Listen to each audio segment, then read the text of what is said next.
ASMR money mentor.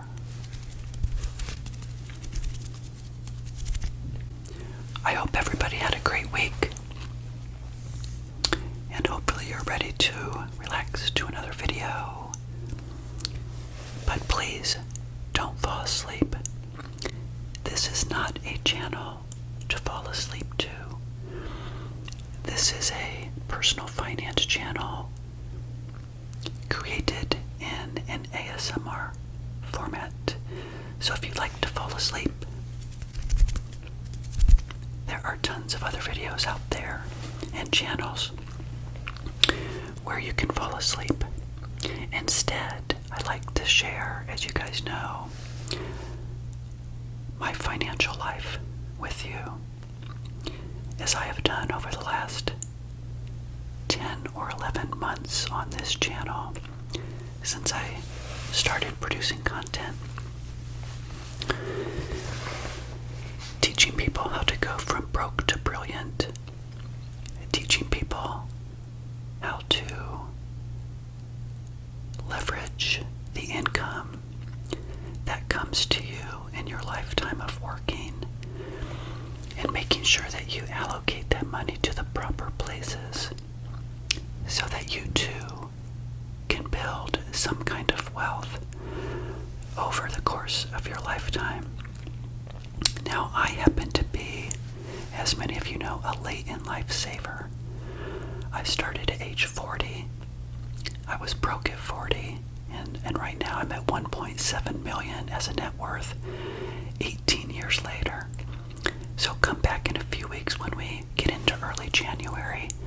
I'm going to go through and show you how much my investments increased from one year to the next. In fact, I've been doing that for like 5 years.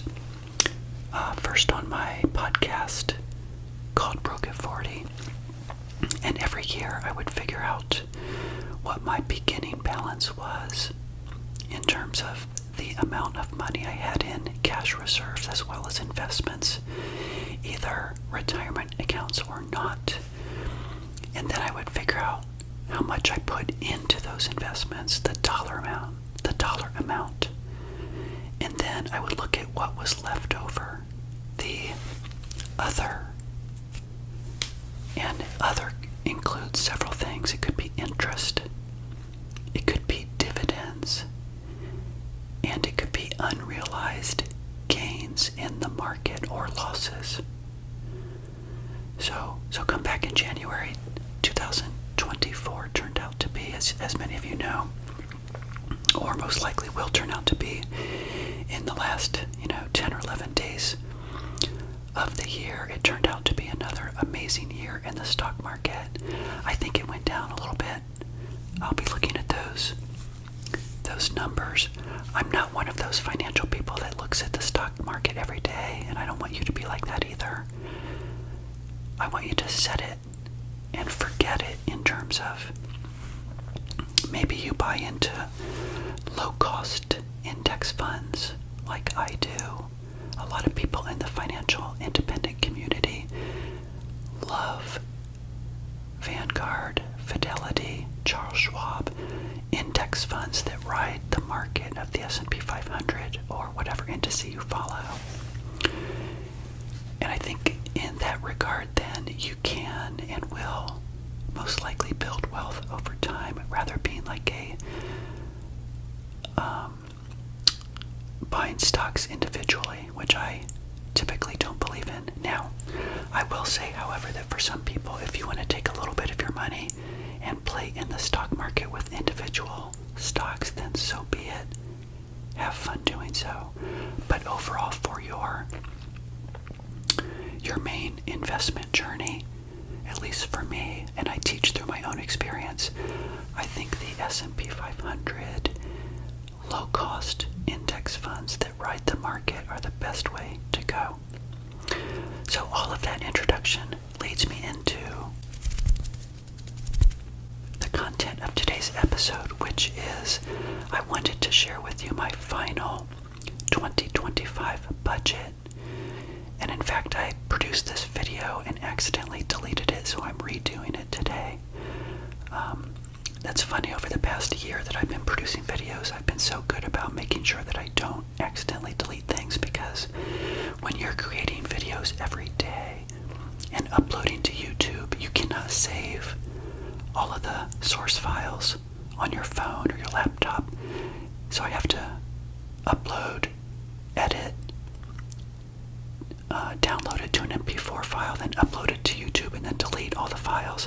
And sometimes I get confused. I don't like to get confused, but sometimes I do. So anyway, I wanted to share with you then my 2025 budget. And by the way, thank you. Somebody wrote a really good question for an episode that I'm going to think about over the weekend. And I'll be sharing some content with you next week for those of you that are working on your 2025 budget, but your income may not be a steady paycheck. So I'm going to leverage all of the years that I sat on a Saturday night and watched the Susie Orman show on CNBC. Many of you know that's my past. That's how I learned a lot about personal finance and how I stayed committed to it year after year, by watching her show. And I distinctly remember an episode where she talked about people that have income that is sporadic throughout the year. So I'm going to share that with you, and hopefully that will help for that person that reached out with the question. And for the rest of you, if you do have questions, please send them my way.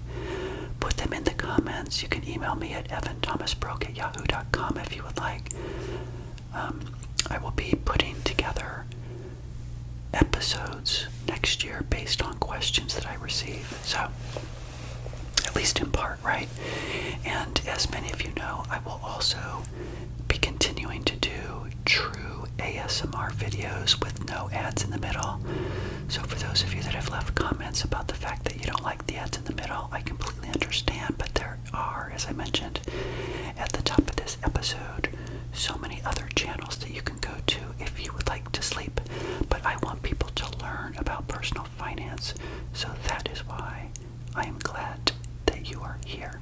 Anyway, all right, let's move on and take a look at my 2025 budget, or let me talk through it, I should say. And I rambled about this on another episode, I'm sure, but it is very close to being finalized. The only thing I'm waiting for is what my marketplace health insurance will be, because you guys know I'm retiring, and so 2025 I have to choose a plan at Marketplace through the Biden Affordable Care Act, etc., things that I've talked about. Now, the reason why I can't firm it up right now is because they give you a window of time to enroll and to get the plan, and I have to do that after the end of December, because I don't want it to start January 1st. I want it to start February 1st. So I will say I'm leaning towards an AvMed healthcare plan. It's a bronze program, which has higher deductibles and a higher out-of-pocket, but I'm leaning towards that to keep my premiums really low, at least for 1 year.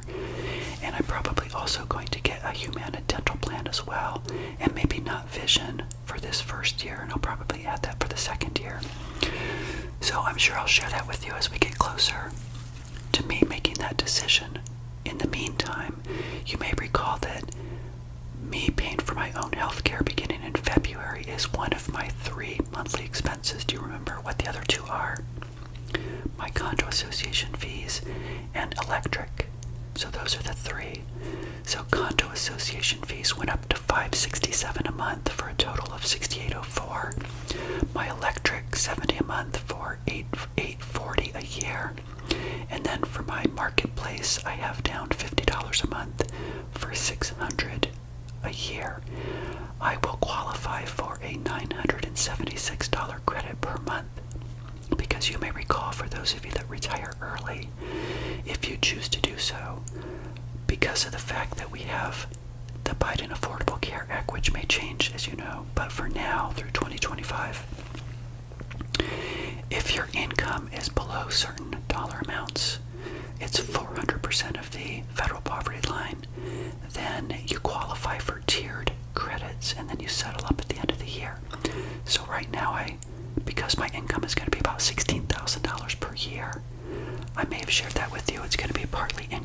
job for January, dividend income, YouTube income, and by the way, I don't know if I shared with you, but my company has talked to me about bringing me back as a contractor, where I may work an hour or two a day. I think they'll pay me like $60 an hour or something like that. So that may be in 2025 or it may be in 2026. Anyway, regardless, you still have to show income of about $16,000 to qualify for credits. So I'll figure that out as we go into 2025. So the monthlies totals for the year is 6,804, 840, and 600, which is a total of 8244. Okay? And then remember, I've got food, gas, fund 1, 2, and 3. Food is $120 a week or $62.40. Gas is $15 a week or $780. Fund 1 is $2,080. Fund 2 is $968, which I already paid for and brought that to zero because I purchased a cruise, which I'm taking in February. And I put that on a 0% credit card for now. And then Fund 3 is $1960. So the totals of all those 5 items is about $12,000. Now, I already took, as I mentioned, about $1,000 away, so my fun budget for the rest of the year for 2025 really is only $4,000. But remember, I can spend more. I'm just saying this is the base minimum that I think I could get away with, if you will. So those, I'm going to put all of those food, gas, and fun 1, 2, and 3 on my 0% credit card. Then the yearlies, remember, condo insurance is $2,277. Property tax $620. Car insurance $1,044. My cell phone, remember, was $275 for a total of $4,216. Now I actually closed 2024 already because I need to get my spreadsheets off of my work laptop and email it to my personal laptop. So I'm giving myself a couple weeks before I retire to figure out getting those to my other laptop and then making sure I'm comfortable before I have to return my company laptop. So what I did was I took $602 and I carried it from my Excel budget for 2024 into my 2025. And what you do is you just create an in column. And I should say in the in column, you just put 602. And then you create a cell on the Excel for that money. And then you just spend it from that bucket, if you will. So it's not new money that I have in 2025. It's existing. And I want to pause here for just a minute. I alluded to this before, but I know many of you are not ready to retire quite yet, but once you get to retirement, your thought process really changes, right? Because I no longer have income coming in from paychecks. So really, I'm still working through how to log everything. Like I used to count down the paychecks, right? And then I would deduct those paychecks or include it as I moved forward. But now I'm thinking I'm just going to take the minimum expenses, which is then going to equal the in of the budget for the year. I don't know. I'm rambling. I don't know if that makes sense, but it's a different way to think because remember, every one of the years that I've been building wealth, what was my number one goal, remember? It was to see how much I could get into savings and investing above and beyond my expenses. Well, now that's gone away. Remember, I created some episodes about that, so it's just a different way to think. But remember, I'm going to be doing an episode next week for the subscriber that had that question about variable income, bonuses, and things like that. So stay tuned because I think people should stay on the lowest side possible in their budget. And then if they actually make more money money, that's a major win, because you fool yourself into thinking that maybe you don't have the money. You don't want to anticipate future income that you can't say is, guaranteed from a paycheck per se, especially one that's based on bonuses. I would see it more as a gift. And then as the year goes on, when you get into October, November, December, and you realize that you've put more into your budget than you had allocated into expenses, then where can you allocate that money? Well, the best thing to build wealth would be to put it in savings and investing, but if it's a large number, then maybe you could do a percentage of, spending some of it for experiences and fun while you're still young, but take the majority of it and save and invest it. But you won't know until you get closer to the end of the year in terms of what to do with that extra money that you received above and beyond what you thought you would. Another good concept, and I'm rambling again because I'll probably share this in the next episode coming up next week, but I would, again, err on the side of a low expenses and a low anticipatory projection of income in a bonus environment, because then again at the end of the year you can carry some of that money into your next year's budget, and even if you save it, you still carried it into the next year. So more on that a little bit later, but it does anchor to and makes me think about my budget here is that in my first year of retirement, I am subscribing to the methodology of less is more. I know in my mind I can spend more if I want to, but you want your budget to be as low as it can possibly be, especially for those of you that would be going into early retirement where you no longer have the challenge of trying to get your savings up. Okay, so the total for my 2025 budget, I guess without the $602 that I carried from 2024, it started at $24,488. But with the inclusion of the 602, that gets bumped up to $25,090. So let's just say roughly $25,000. And remember, the fun was originally $5,000. So in my mind I say, Evan, $20,000, I really need the $20,000. I could be conservative and not spend much on fun and other, right? But $20,000 of a true need, and then another $5,000 for fun and other is how I like to look at this. So that is it. That is going to be my 2025 budget. Incredibly low. But let me just close with this thought for you today.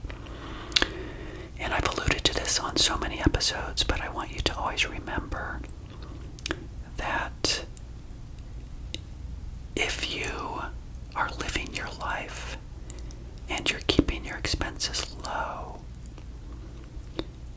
then you don't need as much in retirement or as much of a nest egg to pay for your lower lifestyle, unlike other people that are spending all their money.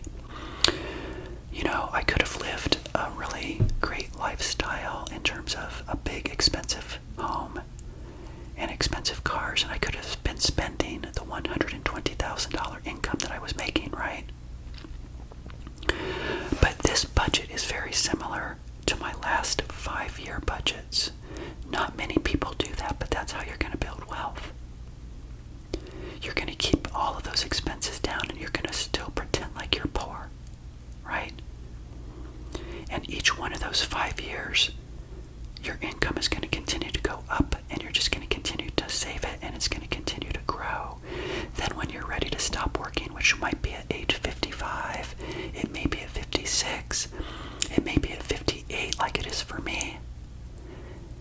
then you'll have peace of mind knowing that you can quit your job when you are ready. Whether it be from a financial standpoint or an emotional one.